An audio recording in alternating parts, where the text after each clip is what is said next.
Hey, I'm Ross with Sony, and today on Sony Simplified, we're going to talk about the zoom functions of your digital camera. Don't forget to like and subscribe to the Sony Connect channel. We have a lot of great videos over there. If you are a photographer, check those out. Watch this first, check those out later. Don't forget to ring that notification bell so when we drop new videos, you'll be the first to be notified. Today we're going to keep it pretty basic. This is Sony Simplified, so this is going to be a beginner's look. So if you're a beginner, you are in the right spot. So let's get started. So we're going to cover today zoom, optical zoom, digital zoom, and a Sony technology called clear image zoom. So let's start with what is zoom. In simple terms, if you're, out at Yosemite or, Grand Canyon, and you want to capture some images, you want to capture that and pull it closer to you without you having to move closer to the subject, that's what zoom is in simple terms. Now, it can be done in two different ways when you're thinking about digital cameras. You can have an optical zoom or you can have digital zoom. They sound similar, but the outcomes are quite different. So let's talk about optical zoom first. So optical zoom is using the mechanical components within the lens to capture that image. Now, in this case, if it's a telephoto or let's say it's a prime lens, the quality of that lens and the lens itself is going to give you a much better looking photo. You can see some examples here on the screen.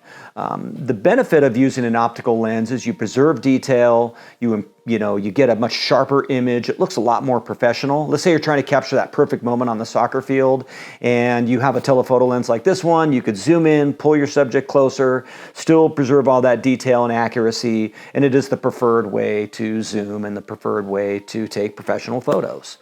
Since we're talking about optical zoom, we should probably talk about focal length. In this case here, I have a G Master lens. It's a 70 to 300 G Master lens, and there's some numbers on that lens, and I'll kind of high level explain what those are.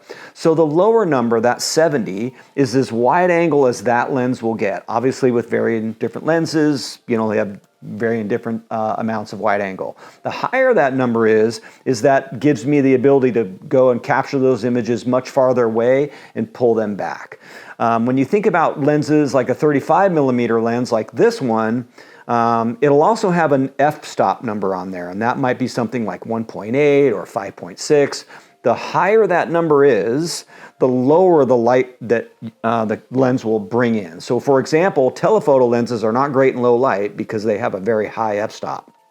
In case on this one, it's 4.5 to 5.6. So yes, it will do good in somewhat low light, but will not perform near what a lens with a much lower f-stop would be. So something to consider when you're looking at lenses and when you're thinking about things like focal length and aperture.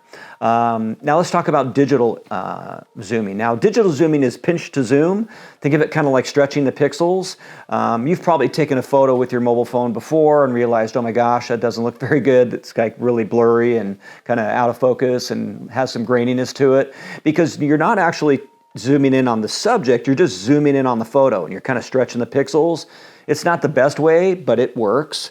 I will tell you, if you have a optical lens connected to a premium Sony camera, Sony has a technology called clear image zoom that helps to preserve detail beyond kind of the digital zoom limits.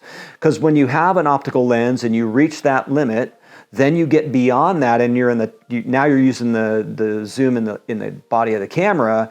Like with competitors' cameras, it's going to roll off pretty quickly. You're going to kind of hit a wall. It's not going to look very good. But the benefit of clear image zoom is that Sony uses intelligent processing to upscale that image to make it look a lot more sharper. It tries to recognize patterns and sharpen those details and edges. And you'll get about a 2x additional amount of zoom if you're using Sony's clear image zoom. So it's a feature built in Sony cameras that definitely sets itself apart, and it's something that will help make your digital photos look a lot better and your images look more professional.